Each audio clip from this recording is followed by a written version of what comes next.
Assalamualaikum warahmatullahi wabarakatuh. Selamat datang di video pembelajaran kali ini. Hari ini kita akan belajar apa ya? Nah, kita itu akan belajar di tema yang baru adik-adik, yaitu tema 7, perkembangan teknologi. Subtema 1, perkembangan teknologi produksi pangan, pembelajaran yang pertama adik-adik. Mari adik-adik kita belajar dengan penuh semangat ya.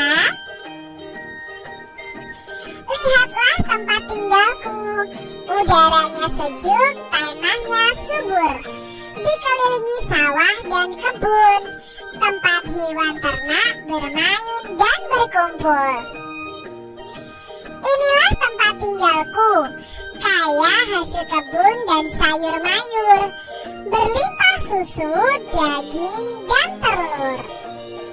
Adik-adik, terampilnya warga tempat tinggalku bekerja sama mengolah hasil alam. Menggunakan teknologi yang telah maju, menghasilkan sumber pangan yang beragam. Mari kita pelajari macam-macam pengolahan pangan agar menjadi manfaat bagi sesama. Di sini adik-adik di sekitar rumah Siti dan teman-temannya itu warganya mengolah hasil alam ya. Tadi kan diceritakan bahwa desanya itu asri, banyak sayur mayur. Nah, lalu ada hewan ternak juga. Nah, tanaman, sayuran dan hewan-hewan tersebut diolah menjadi bahan pangan ya. Seperti di sini diolah menjadi tempe, lalu diolah menjadi susu kedelai, permen susu, lalu ada yogurt dan lain sebagainya. Benny, Edo, Siti, dan Dayu berkumpul di teras rumah. Ibu Dayu menyediakan roti. Roti adalah makanan yang terbuat dari tepung adik-adik. Dayu dan teman-teman menikmati roti buatan Ibu Dayu. Dayu teringat sebuah lagu tentang roti. Dayu menyanyikan di depan teman-teman. Lagu tersebut berjudul Rotiku. Ini adalah lagu berjudul Rotiku karya Pak Ate Mahmud. Adik-adik bisa cari ya video tentang lagu Rotiku ini. Nah, di dalam lagu Rotiku ini liriknya seperti ini. Rotiku persegi 4, kulitnya berwarna coklat, ku tutup rapat-rapat supaya jangan dimakan lalat. Itu lirik dari lagu Rotiku karya Pak Ate Mahmud. Pola irama suatu lagu. Adik-adik, dalam lagu itu pasti ada pola iramanya. Apa itu pola irama? Nah, akan kita pelajari bersama-sama. Lagu Rotiku memiliki pola irama yang berbeda. Pola irama adalah sekelompok bunyi dengan susunan tertentu adik-adik. Pola irama muncul secara berulang-ulang dan teratur dalam sebuah lagu. Nah, kalian bisa menyanyikan lagu Rotiku dan kamu akan mendengarkan pola irama yang berbeda pada setiap bait lagunya. Di sini warna yang berbeda pada setiap lirik lagu itu menunjukkan pola irama yang berbeda juga. Itu tadi adik-adik ya, pola irama suatu lagu. Siti menunjukkan sebuah teks bacaan. Isinya tentang teknologi pangan. Tahukah adik-adik apa arti dari teknologi pangan? Ayo kita baca teks bacaan yang ditunjukkan oleh Siti. Ini adalah bacaan teknologi pangan. Yuk kita simak bersama-sama adik-adik. Alam Indonesia sungguh kaya. Kacang kedelai, jagung, dan kelapa adalah hasil pertanian. Telur, daging, dan susu adalah hasil peternakan. Semua itu adalah sumber pangan kita. Pangan itu artinya makanan. Alam Indonesia menyediakan sumber pangan kita. Hasil panen dan ternak yang melimpah memberi makanan yang cukup bagi kita. Akan tetapi, hasil pertanian dan peternakan tidak dapat bertahan lama adik-adik. Makanan itu dapat membusuk. Nah, makanan busuk harus dibuang. Hasil panen harus diolah agar tidak cepat membusuk. Nah, mengolah hasil panen ini dilakukan dengan teknologi pangan. Teknologi pangan adalah penggunaan ilmu pengetahuan untuk mengolah pangan. Teknologi pangan itu dapat menghasilkan makanan baru. Teknologi pangan menjaga agar makanan tidak cepat membusuk. Hasil panen berlimpah dapat diolah menjadi makanan baru. Kacang kedelai misalnya dapat dibuat menjadi tahu, tempe, dan kecap.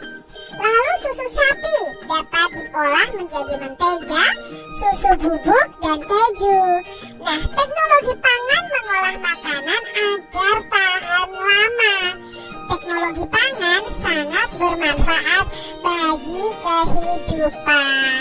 Ternyata dengan adanya teknologi pangan, hasil pertanian dan peternakan itu bisa bertahan lebih lama adik-adik ya.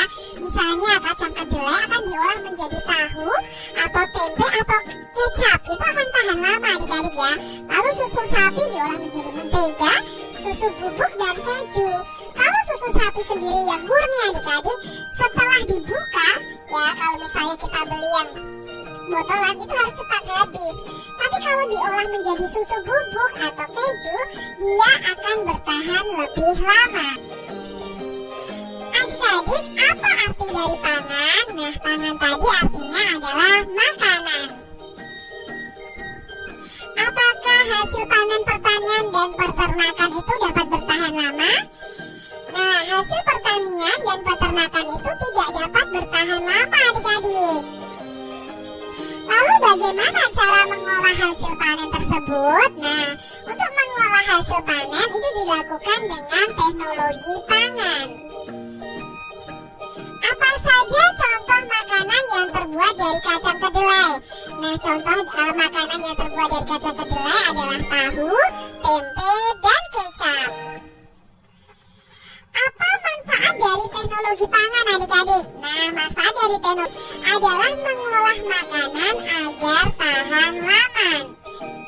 Ya, itu tadi pangan kalau diolah teknologi pangan itu dengan teknologi pangan otomatis pangan itu akan tahan lebih lama. Adik-adik, tuliskan 5 hal yang kamu ketahui setelah membaca teks teknologi pangan tadi. Nah, yang kita ketahui yang pertama adalah pangan itu artinya makanan. Yang kedua, hasil pertanian dan peternakan tidak bisa bertahan lama. Yang ketiga, hasil pertanian dan peternakan itu diolah dengan menggunakan teknologi pangan. Yang keempat, teknologi pangan itu mengolah makanan agar tahan lama. Yang kelima, hasil panen berlimpah dapat diolah menjadi makanan baru. Itu tadi ya, 5 hal yang mungkin kita ketahui dari bacaan tadi. Ibu Edo sedang membuat tahu nih adik-adik. Edo mengajak teman-teman untuk melihatnya. Semua tertarik dan ingin belajar membuat tahu. Cara membuat tahu cukup mudah. Pertama, ibu menghaluskan dan merebus kedelainya ya. Lalu hasil rebusan itu disaring hingga tak ada ampas. Kemudian hasil rebusan akan dimasak lagi menjadi susu kedelai. Nah, setelah itu diberi cuka dan didinginkan. Adonan tahunya akan siap dicetak. Itu tadi adik-adik ya, cara membuat tahu. Nah, adik-adik, di sini kita akan belajar mengenai luas permukaan suatu bidang. Ibu Edo mengukur luas kain untuk menyaring tahu dengan menggunakan satuan tidak baku. Nah, satuan tidak baku itu adalah contohnya persegi satuan adik-adik. Itu termasuk satuan yang tidak baku. Di sini ada 2 kain milik Ibu Edo, yaitu kain A dan kain B.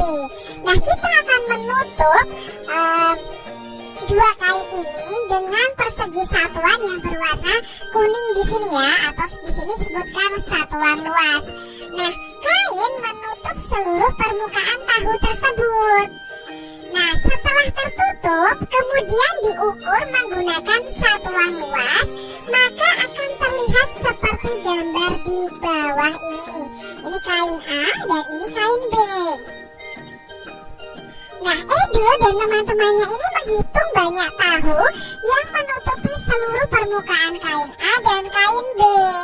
Nah, di sini ya ada percakapannya. Banyak satuan persegi yang menutup tanpa celah pada suatu tempat menyatakan luas tempat tersebut. Luas suatu tempat dinyatakan dengan banyaknya satuan persegi yang menutup tempat tersebut tanpa celah. Berarti di sini dari kain A dan kain B, banyak tahu yang menutupi kain A ini ada 8. Dari mana ya? Kita tinggal hitung satuan persegi satuannya. 1, 2, 3, 4, 5, 6, 7, 8. Sedangkan kain B itu ditutupi oleh 16 tahu yang berbentuk persegi atau persegi satuan. Kita hitung ya, apakah 16? 1, 2, 3, 4, 5, 6, 7, 8, 9, 10, 11, 12, 13, 14, 15, 16. Jadi di sini adik-adik, berapakah luas dari kain A dan kain B? Maka luas dari kain A ini adalah 8 satuan persegi dan luas kain B ini adalah 16 satuan persegi. Jadi untuk mencari luasnya cukup kamu hitung semua satuan persegi atau persegi satuannya dari bangun tersebut. Di sini Kak Citra mempunyai contoh nih, amati gambar di bawah ini lalu kita hitung luas dari setiap gambar. Misalnya yang luas bidang A. Nah, bidang A ini ada berapa persegi satuannya? Kita hitung. 1, 2, 3, 4, 5, 6, 7. Oh, ternyata luas bidang A itu ada 7 satuan. Lalu yang B berapa? Kita hitung adik-adik. 1, 2, 3, 4, 5, 6, 7, 8, 9, 10. Berarti luas bidang B itu ada 10 satuan atau persegi satuan. Sedangkan luas yang bidang C 1, 2, 3, 4, 5, 6. Berarti ada 6. Luas bidang D kita hitung 1, 2, 3, 4, 5, 6, 7. Berarti ada 7 persegi satuan. Nah, mana yang luasnya paling kecil? Bidang yang mana? A, B, C, atau D? Iya, yang C adik-adik, karena luasnya hanya 6 satuan. Mana luas yang paling besar? Ya, yang B, karena luasnya 10 satuan. Dan bidang apa dan apa nih ya? Ada gambar yang memiliki luas yang sama. Yang sama itu luasnya adalah bidang A dan bidang D. Karena sama-sama luasnya 7, walaupun bentuknya berbeda. Demikian tadi pembahasan kita tema 7 subtema 1 pembelajaran 1. Terima kasih telah menyaksikan video pembelajaran ini. Semoga informasi yang disampaikan dapat bermanfaat bagi Anda. Jika Anda memiliki pertanyaan lebih lanjut atau ingin berbagi pendapat, jangan ragu untuk meninggalkan komentar di bawah.